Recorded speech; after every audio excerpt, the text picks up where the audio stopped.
In today's video, we're going to get back with another mock draft, an updated one, with the Jets moved up to 3 and losing their second round pick. Find out which quarterback I have them selecting next. What's going on, guys? I'm Matt O'Leary, back with another video, and today we're going to do an updated mock draft. I'm thankful for everyone who watched my first mock draft. Have over 1,000 views. Awesome. Love it.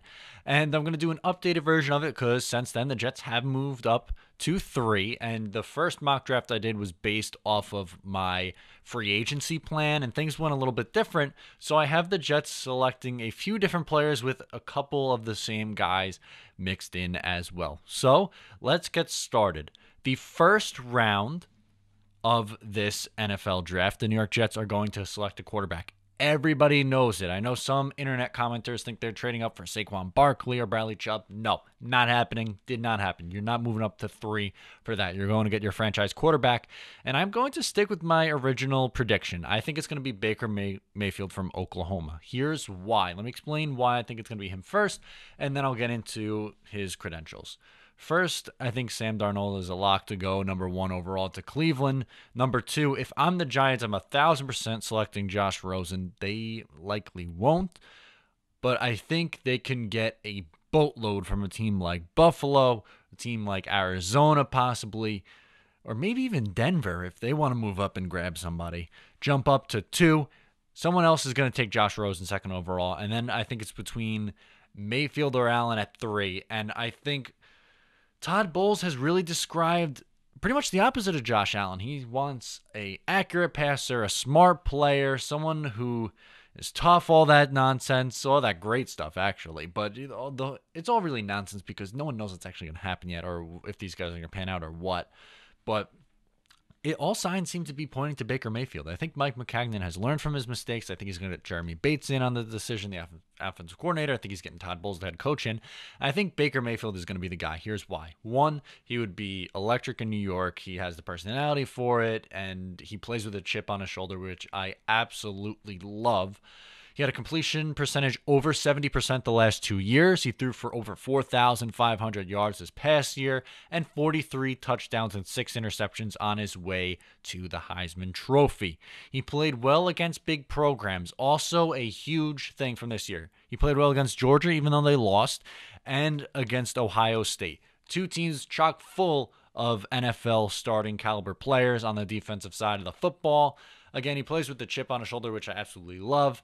I think the attitude stuff is blown way out of proportion. Yes, he's on the smaller size, but so is Drew Brees, so is Russell Wilson, and I think that Mayfield can be a player like that. I'm not saying he's the next Drew Brees. I'm not saying that he's necessarily going to be Russell Wilson, but he's a guy who can extend plays with his legs, has good football instincts, and he's going to be a lot of fun at the next level. I would love this move for the Jets.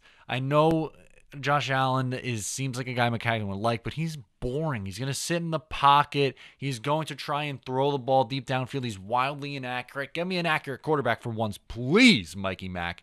Go get me Baker Mayfield. Make the New York Jets fun again.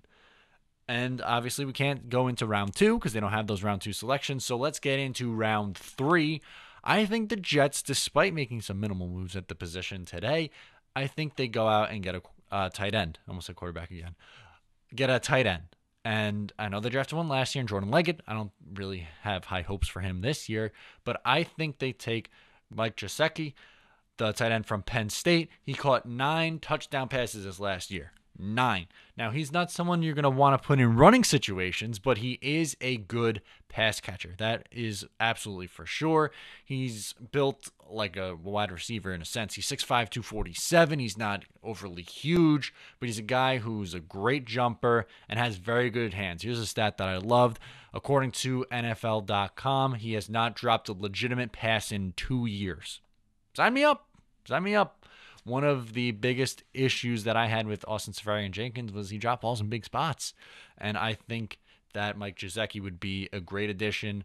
I think he'd be a good complement to more of a run-blocking guy like Eric Tomlinson. Or you could have pretty much anybody else. Neil Sterling, the guy they just got from Oakland today. It doesn't matter after that. You get that run. It's good to have a run-blocking guy and a pass-catching guy. And I know that Quincy Enunwa is kind of play a similar role to that, like, quote-unquote, just a pass-catching tight end kind of guy, but I think it would be a nice addition. And it's a position that the Jets really lack after losing Austin Seferian-Jenkins as he has went on to the Jacksonville Jaguars. In round 4, I have them addressing the edge position. I think they go for Jeff Holland from Auburn. Mikey Mack loving those SEC players. Holland had 9.5 sacks last year. He's the perfect kind of complement to Jordan Jenkins, who's more of an edge setter, as Holland is an edge rusher, a guy who can get after the quarterback and hit the quarterback and hopefully get him down. He's not a great run stopper. He's not someone who's going to potentially get that many tackles in the open field, but he has a nose for the quarterback. Yes, I know there's some question marks with his size, but he has good athleticisms, and I think it's not a bad value pick in round 4 if you take a shot as a guy who could maybe just come in as a pass rusher, not an every down player, but just come in the occasional situation. I think that will work just fine, like a better version of Lorenzo Mauldin. Fair enough. In round 5, I have them adding some depth to the offensive line. Center Will Clapp, LSU. Another SEC guy, noticing a pattern here.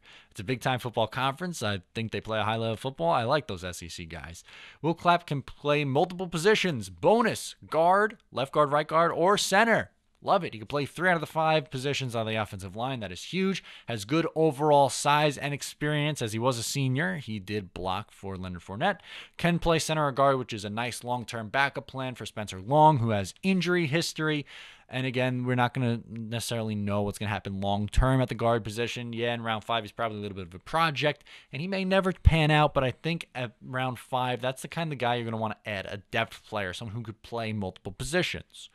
As for round 6, this, if you saw my first mock draft, which is going to be linked below or pop up below at the end of this, I had the Jets picking him in the 6th round. In the original one, I'm going to stick with this pick. Marcel Frazier, defensive end from Missouri. SEC again, keep hitting him. He was a 3-sport athlete in high school. 32% of his tackles were for a loss, and he has very quick feet. Some of his weaknesses is he lacks some physicality. He's a little inconsistent, but obviously in round 6, that's what you're expecting. But I like his potential in the 6th round. He could be a little bit of a player, and the Jets definitely need some depth on that defensive line after losing Sheldon Richardson in a trade last year, and obviously after cutting Muhammad Wilkerson. Not sure if Coney Ealy's going to be back, so I definitely think that Marcel Frazier's definitely a more defensive end guy instead of Holland, who's a little bit more of a 3-4 outside linebacker. So you're adding 2 potential edge rushers in a sense, but they're later rounds, so they might not pan out, but it is a little bit more of a risk in the later rounds. Once it gets past round 2 and into round 3, 4, and plus, it gets a little bit iffy. In round 7, I'm going to keep the same pick that I had the first time. They're going to get a cornerback / return man, more of a return man, in Greg Stroman from Virginia Tech. He had 2 punt returns for a touchdown last year. He averaged 11.3 yards per return. Could be a nice addition to being a punt returner or a kick returner. We'll see what happens there. It seems like a position the Jets addressed a little bit this offseason, but it certainly couldn't help. I could also see them going with maybe another running back in the very late round, like 6 or 7. We will see. But I would absolutely love if they hit on Baker Mayfield. I think if Josh Rosen is available, they will go for him, though. Again, I think he's going to be selected at 2. Whether it is the Giants, they would be 100% smart to do so. Or if they traded that pick and it was somebody else like Buffalo or Arizona or maybe Denver trading up to get their guy in Josh Rosen, that's fine. I just want no part of Josh Allen.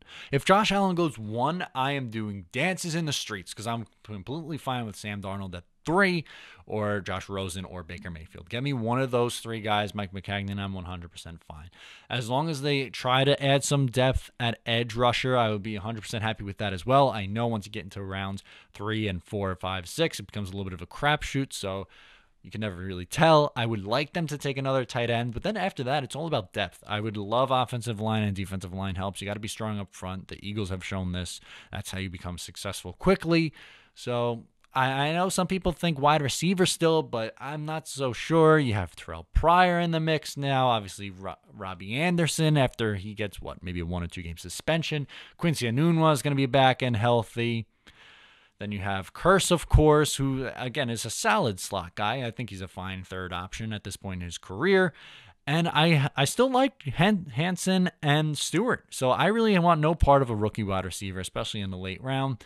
That's why I'm going with this mock draft. If you enjoyed it, please like, subscribe. Once again, I am Matt O'Leary. I don't know if I introduced myself really in the beginning. I was just kind of excited. So Matt O'Leary, that's me. I'm talking New York sports. You can follow me on Facebook, Twitter, and Instagram at Matt O'Leary NY. We could talk there.